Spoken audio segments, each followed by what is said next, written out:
So I've decided to make a couple of pillow shams. She wanted a couple pillow shams, the one that's going to get the quilt. And so I just cut up some squares based on the little pattern that I drew up. And I'm just going to sew those together and see how it turns out. Hi, I'm Angie with Cutting Edge Quilter, and welcome back to my channel. Today I want to show you how to make these king size pillow shams from the same pattern as that king size quilt that we did a week or two back. This video is a couple days late, and I want to kind of explain why. I don't know if you remember a couple videos back I said that we had a big storm where I live and it knocked down a tree limb and it got our swing set. Well, come to find out that the lightning also got the pump on our well. So and apparently with those pumps, the wells, it takes a little while before the pump actually goes out. So there was a few days that it was kind of a touch and go, where it would go out and then it would come back on, things like that. I believe it was last Tuesday, so a week ago, a little over 7 days ago, the pump completely went out of the well. And I'm telling you this because we were 7 days without water or anything like that. So we were busy trying to go to laundromat, which I do gotta say, I didn't realize that the laundromat really tripled in price. Last time I went was over 20 some years ago. So I found that out. And it's kind of hard to wash dishes and things like that with no water. So we were trying to figure that out and waiting for the people to fix the pump, which thankfully they did yesterday. So we got all that done, and now I'm ready to do this video. So hope you enjoy it. So what I did with this quilt top, or this pillow sham top, actually I should say, is I pieced together some extra blocks that I had cut for my king size blanket, and this is about 37 wide by about 22, or sorry, 37 in like the length, and by 32 or 22 wide. So I did the backing. I just got a piece of white fabric. You can use like the muslin or white, whatever kind you want. This won't be seen with the pillow because you're going to put a backing over there, and then of course the pillow is going to be in between, so this won't be seen. So you can use anything, whatever you have on scraps or whatever. But I cut this about probably 4 inches bigger all the way around than the actual top. And I just laid some batting down, just some pieced batting that I had. I just had some the strips of batting that I pieced together. I used the Franken batting, and I'll put it on a card up top, so you can click on that if you want to know how I do my Franken batting. And I pieced that together, sewed it together, and just put it. Whenever I do the batting, I also do that about 4 or 5 inches bigger than the actual quilt top. And the reason why I do that is just so that way it will be easier to maneuver around my regular sewing machine whenever I am sewing it. I just made for crisscrosses for the quilting part of it, just the easy back and forth. And I'll show you how I did that. And now I'm going to go ahead and put the back to it. And what I am using now is just the same backing that I'm using that I use for my quilt. I'll use that for this as well. For the quilting on my pillows, I'm going to go with just a crosshatch quilting. So I have my walking foot on here, and I've got this little thing that comes with the walking foot. It's like a little guide. It's set to 1 inch. So I'll try to get mine all to the 1 inch mark, the lines.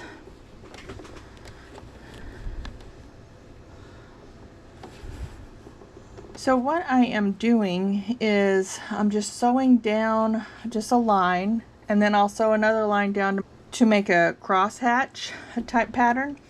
So I'm using this, it's set to 1 inch from my needle.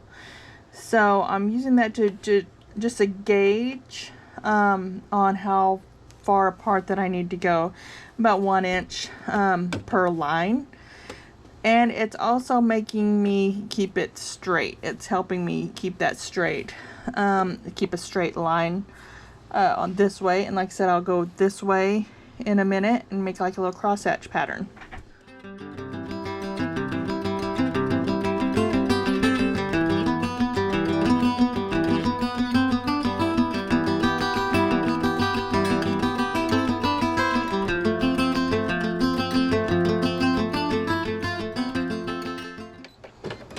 So I'm just kind of cutting my thread at the end, going back up and doing it all over again with the top here.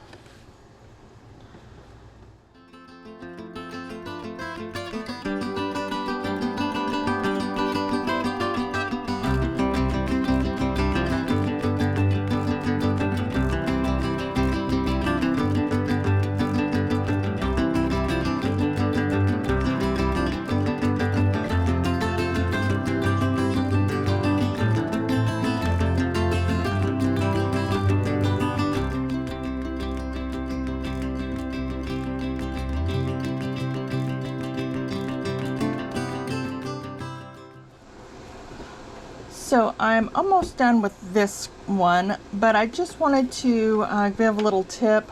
Whenever you are sewing this or quilting it, make sure that you go over the edge because these are just a little bit different with it being so small and everything. Whenever you cut these off, then you won't have all these little tails. Those will be all cut off, so you'll have nice even stitches. Your binding will cover that, so anything that's over the edge, if you cut a few little stitches here and there, that's okay. The binding will cover that.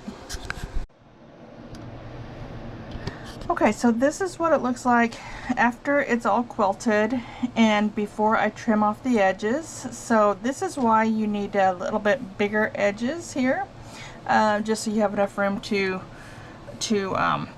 kind of over stitch over the edge here. So what I'm going to do is, and this is what I was talking about with making sure it goes a little bit over, so see all these little pieces here that we're just going to cut all those off whenever we trim it up. So I have I think it's a 6 by 24 inch ruler, and I'll start at the end here so I can get a good, so I can trim this off at the edge. And then I'm gonna just eyeball it and make it just as straight as I can be, as it can be.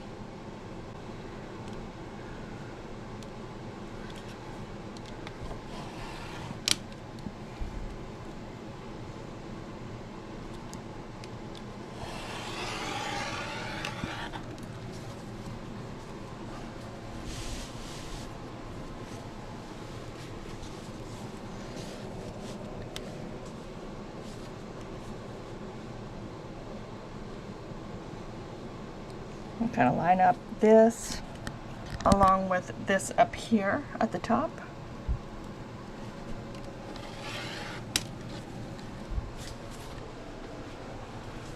Okay, let's look at the back. See, nice and clean on the back. So we're going to do that for all 4 edges. I like to get the short edges first. I don't know why. I don't have enough room up here for my table, so if I get the short edges first, then it just gives me enough room to mess with the longer edges later.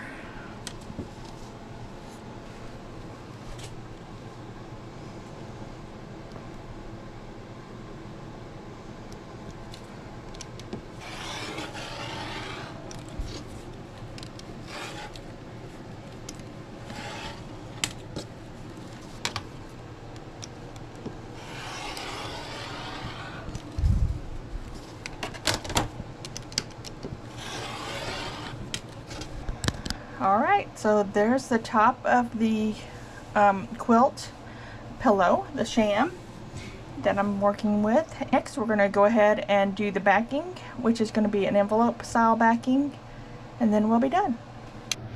A regular king size Sham is about 20 by 36. 20 wide, 36 by length. I don't have a king size pillowcase or Sham, but I went ahead and just like I said, I googled it and it was about 20 by 36. I made this just a little bit bigger. It's like 21.5 by 37, just to allow for the seam allowance. To cut for the backing, I cut 2 squares about 22 by 21.5, or 21.25 actually they came to. And what I'm going to do is lay these onto my quilt, the pillow backing, and I'm going to just make like an envelope. So I'm going to overlap them, lay them on top of each other, and then I will sew around the edges. First, before I do that, I want to make sure that this is nice and hemmed where it looks good. So what I'm going to do is fold it 1/4 inch and then fold it again 1/4 inch. And I'm going to do that for both pieces, so that way both of them look nice and hemmed and they won't fray at the edges. And that's going to give my accordion style for my pillow. So I'm going to go ahead and do that. Like I said, fold this 1/4 inch and then fold it another 1/4 inch and just top stitch that to make it nice and make it hemmed.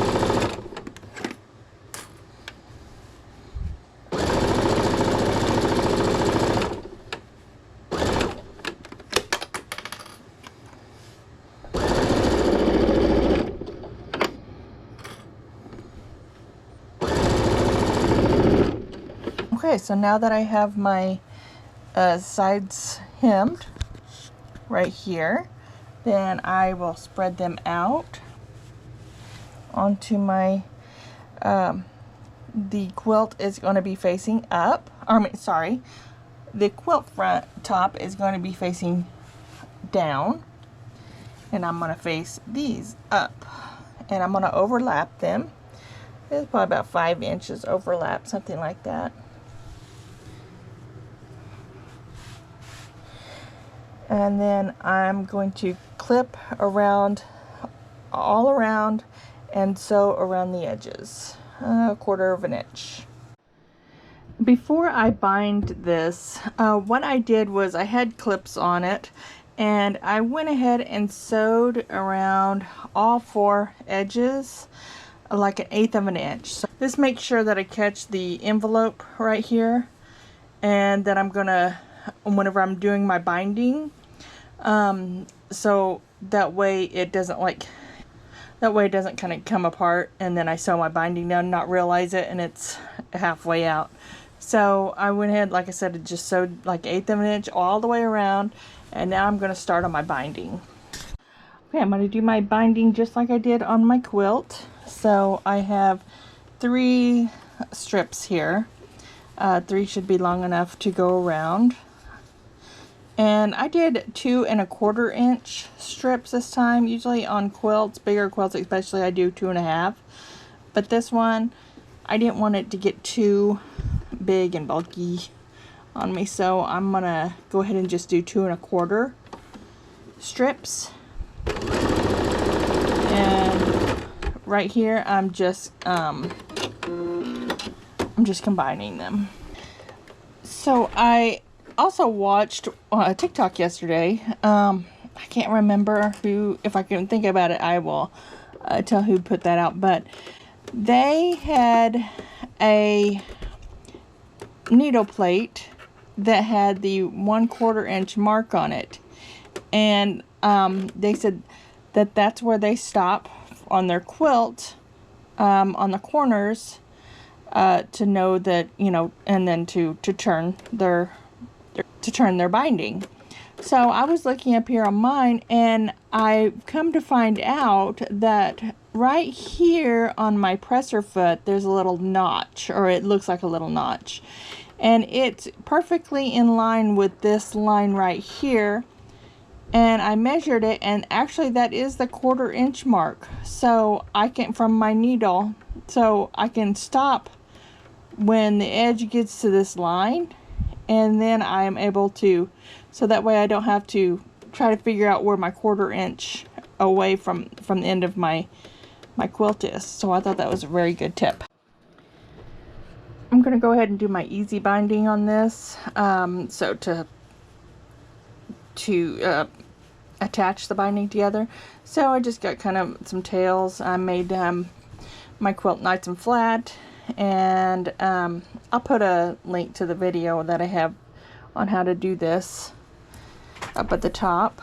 So I'm going to go ahead and do that.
Okay, so that's it, my binding, and I'm going to, what I like to do is iron all of these over, and then I will flip it to the front and sew down the front.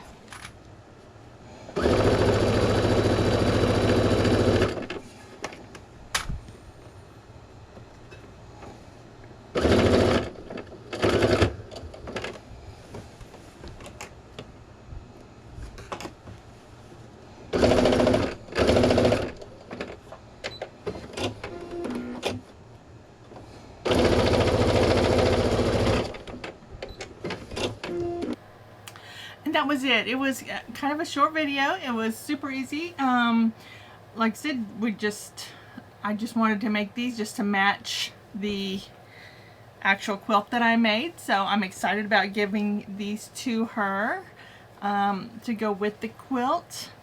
And let me know in the comments below if you've ever made a pillow sham to match or a pillowcase to coordinate with the quilt that you make. So I don't think I've ever made a sham that actually coordinates with this. So I was super excited about making those, figuring it out, and I think they turned out really good. If you like this video, make sure you hit the like button below and subscribe to my channel. And next week I am hoping to do a wall hanging for my office, so stay tuned for that. And I bring those videos out every Monday. Monday or Tuesday of every week. So thanks for watching.